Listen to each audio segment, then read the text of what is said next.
Subscribe कीजिए कुंडलनी जागरण को और प्रेस कीजिए बेल आइकन को, जिससे कि आपको मिल सके हमारी लेटेस्ट वीडियो सबसे पहले। अरे भाई मौज करो, मौज करने का जब जमाना आ गया तो छोड़ो इन छोटी छोटी बातों में उलझा हुआ मन एकदम से जैसे खींचा और आत्मा के आनंद में, उसके प्रेम में विभोर हो जाता, गदगद आदमी हो जाता है इस प्रेम से परमात्मा। और यही प्रेम हमें वो आनंद देता है। हर समय वो जब झरता रहे, चारों तरफ से बरसता रहे, तो ये दुखी होने की कोई बात ही नहीं।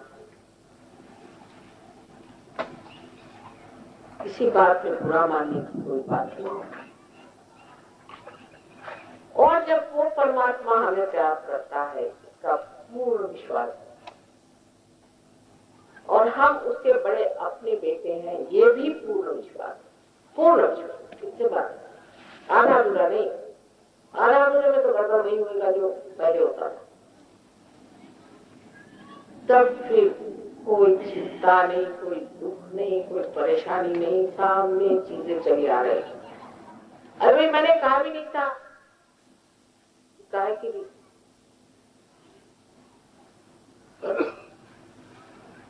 काम होते जाएगा, आप हैरान हो जाएंगे कि सब हुआ। मैंने तो भगवान से कहा भी नहीं, मैंने तो मांगा भी नहीं, मेरे मन में इच्छा तक नहीं उठी, उससे पहले ही परमात्मा ने बात कर दी। और बाद में समझ में आएगा कि इस वक्त इस चीज की जरूरत थी, मेरे ख्याल में बात है और उसके ख्याल में आ गई। इतनी बारीक बारीक चीजों को वो जानते कैसे? उनके प्यार के कान जो है वो चैतन्य बन के चारों तरफ छाए हैं, जो हर चीज को जानते हैं, सोचते हैं और समझते हैं, और परमात्मा के प्यार को समझ के उसी के अनुसार कार्य करते हैं। ऐसी भी कोई चीज आपने सुनी है, ऐसी भी कोई शक्ति तुमने सुनी है कि जो जानते हैं कि किस तरह से काम करें? क्या ये सृष्टि परमात्मा ने अपने प्यार की चारों तरफ रची हुई है, जिसे हम परम चैतन्य कहते हैं। कभी कभी कहने में ऐसा लगता है कि परम चैतन्य माने कोई न कोई बड़ा जैसे साधु बाबा डंडा लेके बैठा हो, या कुछ ऐसी बात कोई लोगों का था। परम चैतन्य, इसका कोई प्यारा सा नाम है, इसे उत्तम भरा प्रज्ञा कहा है। उत्तम भरा प्रज्ञा, जिसके कारण, जिस शक्ति के कारण सारे ऋतु बदलते, इसलिए इसका नाम उत्तम भरा प्रज्ञा। प्र माने प्रकाशित, चेतित, ज्ञा माने ज्ञान। ये जो सारे रंग बिरंगी फूल खिलते हैं, आज एक खिले तो कल वो खिले, तो कल वो नजर आ रहा है, तो परसों वो नजर आ रहा है। ये जो सारे कार्य, आकाश में बादल बदल रहे हैं, उसमें रंग बिरंग चल रहे हैं, एक से एक मनोरम दृश्य रोज जो दिखाई देते हैं। इंसान के प्यार की भी जो बड़ी मनोरम छटाएं रोज दिखाई देती हैं, और जब उनका प्यार देखता है तो बड़ा ही सुहावना सा समय चारों तरफ जो घटित होता है, वो उत्तम भरा कर। ऐसा नाम दिया भी किसने आपको आश्चर्य होगा? पतंजलि ने, जो कि आपको सर के बल खड़े कर दिया। अंत में उन्होंने ये बड़ा मधुर सा नाम दे दिया, ना आह्लाददायक नाम दे दिया, उत्तम भरा पर। वही ये परम चैतन्य, यही ये ब्रह्म चैतन्य। सो जो ब्रह्म के प्रति हमारी कल्पनाएं है, उसमें प्रेम की भाषा ही नहीं है। पतंजलि योग में भी उन्होंने प्रेम की बात नहीं करी, बिल्कुल नहीं करी। कहा कि आपको समाधि मिलनी चाहिए, विचार समाधि, सविचार समाधि, ये समाधि, वो समाधि, वो समाधि। प्रेम समाधि कहीं नहीं। सब कुछ कह डाला कि आपको विटंबना प्रज्ञा को जानना।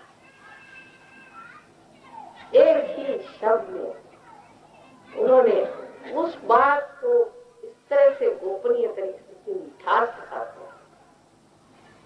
उन्होंने ब्रह्मचैतन्य शब्द नहीं लिया, क्योंकि बड़ा क्लिष्ट संस्कृत का शब्द है ब्रह्मचैतन्य, और पता नहीं वह क्या सोचा, लेकिन ये चीज की जिससे सारी ऋतु बदल। ये कौन सी शक्ति है जो ऋतु बदलती है? हम लोग सोचते भी नहीं इस चीज। कभी तो आकाश में बादल मंडराते हैं, और कभी तो संसार में फूले छा जाते हैं, और कभी एकदम से टहनियां ऐसी दिखाई देती है आकाश पर, जैसे कि कोई बड़ा चित्र सा बन रहा था, जबकि सारे पत्ते हिल जाते। इतना ही नहीं है, जब पत्ते न झड़े तो इस पृथ्वी तत्व को नाइट्रोजन कैसे मिलेगी? इसलिए वो झड़ना ही चाहिए, और दूसरा ये कि सूर्य की किरण भी पहुंचनी चाहिए, इसलिए पत्तियां झड़ जाती हैं।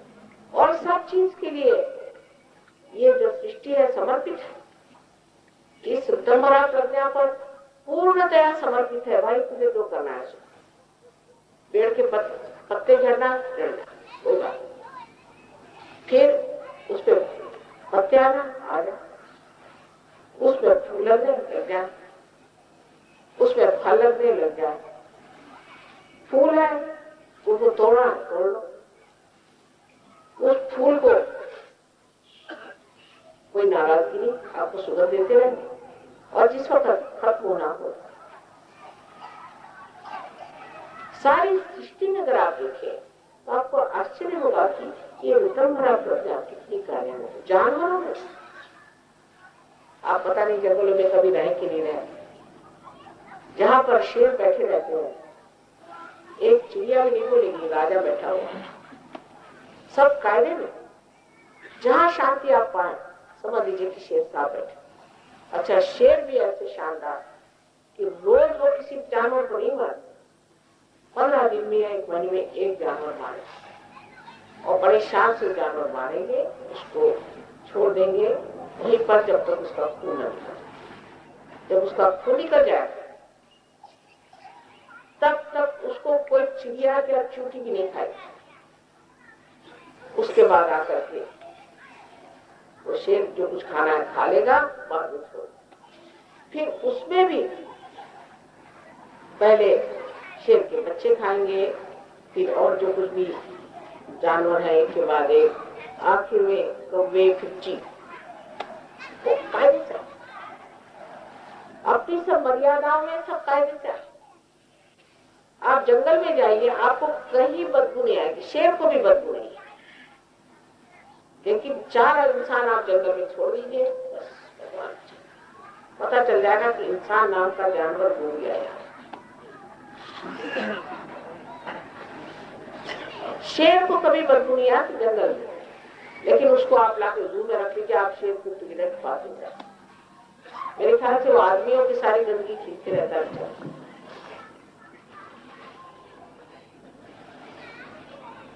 सो सारी सृष्टि इस परमात्मा के पास में, इसलिए उसे पशु कहते हैं, बंधी नहीं, आराम से चल रही।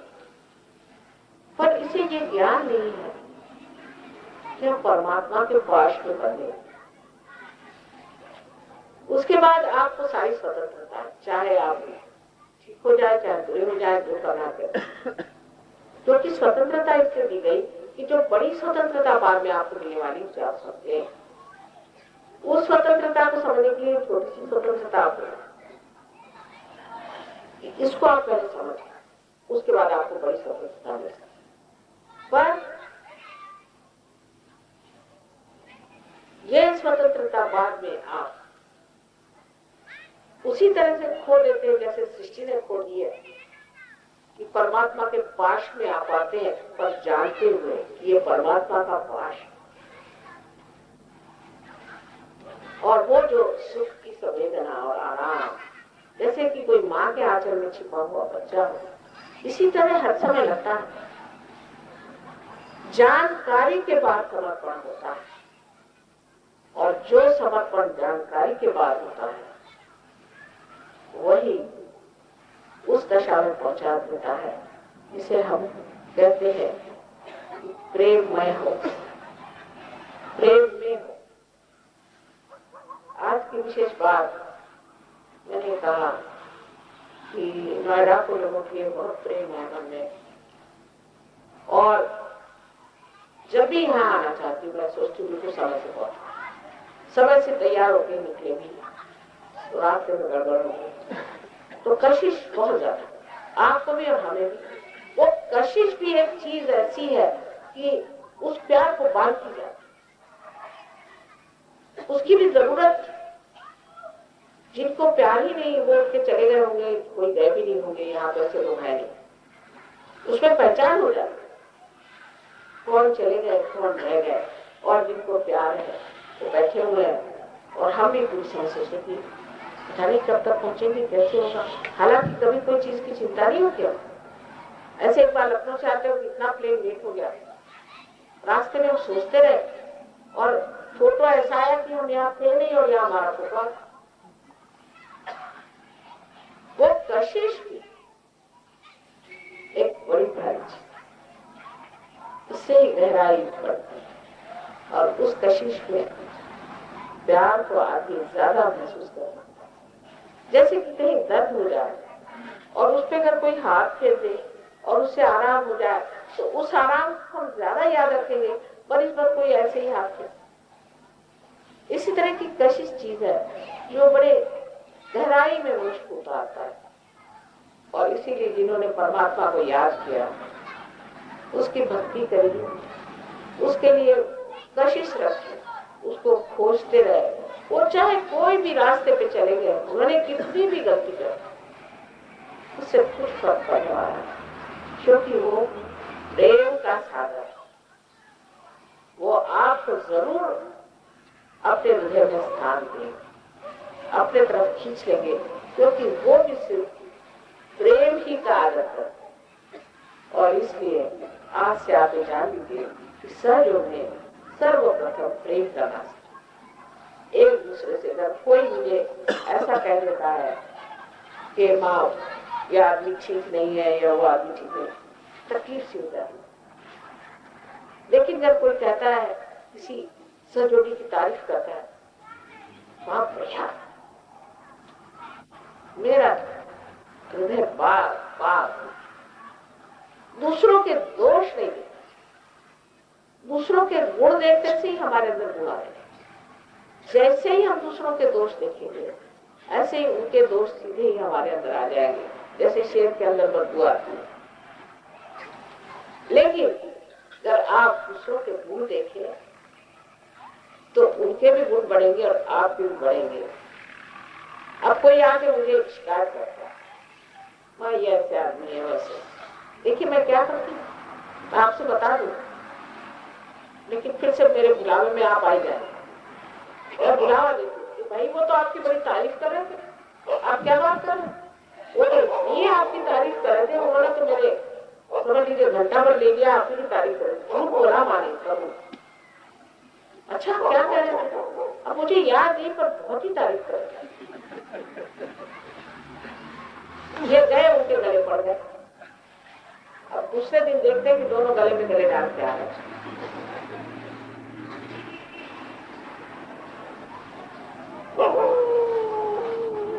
तो कुछ अपनी समझ में प्यार को भरना,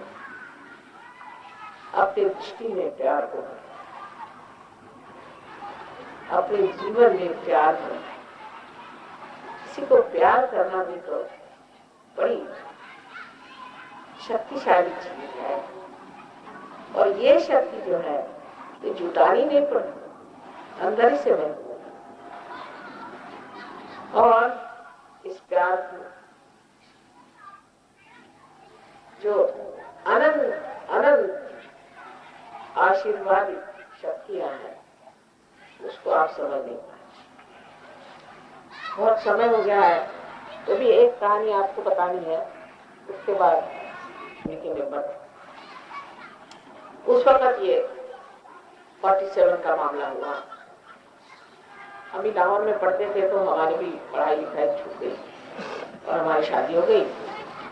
उस वक्त 3 लोग बाहर बैठे हम मीटिंग कर रहे थे और आए और हमसे कहने लगे कि हम रेफ्यूजीज हैं, हमारे पास कोई जगह नहीं, आपके पास एक कमरा हो तो देखिए। मैंने उनकी ओर देखा, भले लोग लगे,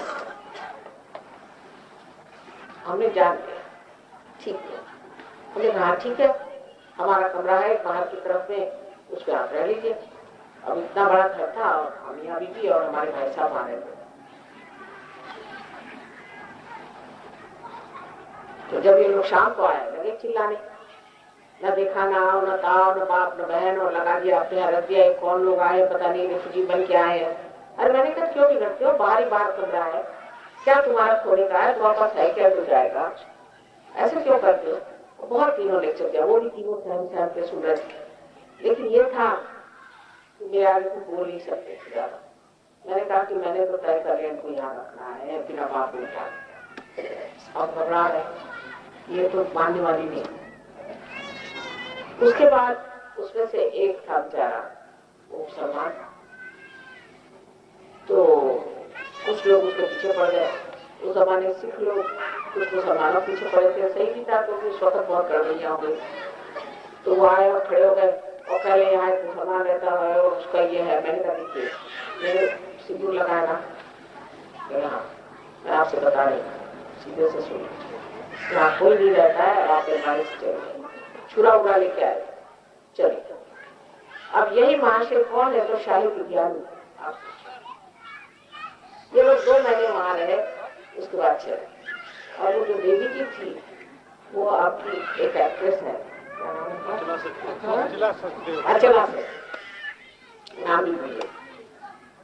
उसके बाद आप देखिए कि एक छोटी सी चीज हमें कोई नहीं, उस पर खर्चा हुआ नहीं, कुछ नहीं, वो आके बेचारे रह गए, ऐसे कमरे खाली पड़े थे। कोई ऐसी खास चीज मैंने नहीं की थी उनके लिए कि मैंने कभी उनको बेचारों को खाना पीना भी नहीं दिया कुछ। इससे उनको इतना मेरा उपकार लगा। बहुत दिन बाद फिर लोगों ने सोचा कि एक फिल्म सोसाइटी बनाई जाए यंग लोगों के लिए। मैंने कहा चलो, उसमें मुझे भी 22 शेयर में जबरदस्ती लगा दिया। मैंने कहा चलो, तो कहले अर्चना सचदेव को माँ बनना है।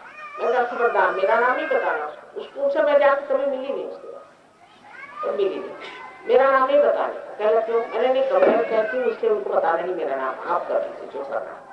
जब पहुंचे तो अर्चना सचदेव ने कहा मैं तैयार हूँ और मुझे साड़ी चाहिए, मुझे ये चाहिए, मुझे वो चाहिए, इतना रुपये। वहाँ तो चैरिटी है, सब दुनिया भर की बातें होकर बच्चा मुहूर्त में आई तो समझ गए कि माँ ने क्यों मना कर। जैसे वो आई, जैसे मुझे देखा, एकदम आकर मेरे पैर पकड़ के अरे कहीं जो कुछ भी कहा, सब कुछ कहा, सब लोग देख के आवाज कहीं इनको आप जानते नहीं क्या चीज है। उन्होंने फौरन कहा थे, अपने जाकर फोन किया घर पे, पति को बुलाया, शायद रुझानी को बुलवाया और मुझसे कहने लगी कि आपने बताया क्यों नहीं कि आपकी सब चीज है। ची ची ची कर ले, मैंने कैसे करती काम, कैसे मैं नहीं करी, बहुत शर्म लगा। कहने नहीं भाई देखो, मैं तो करूंगी काम और मेरे तरफ से रुपया जो।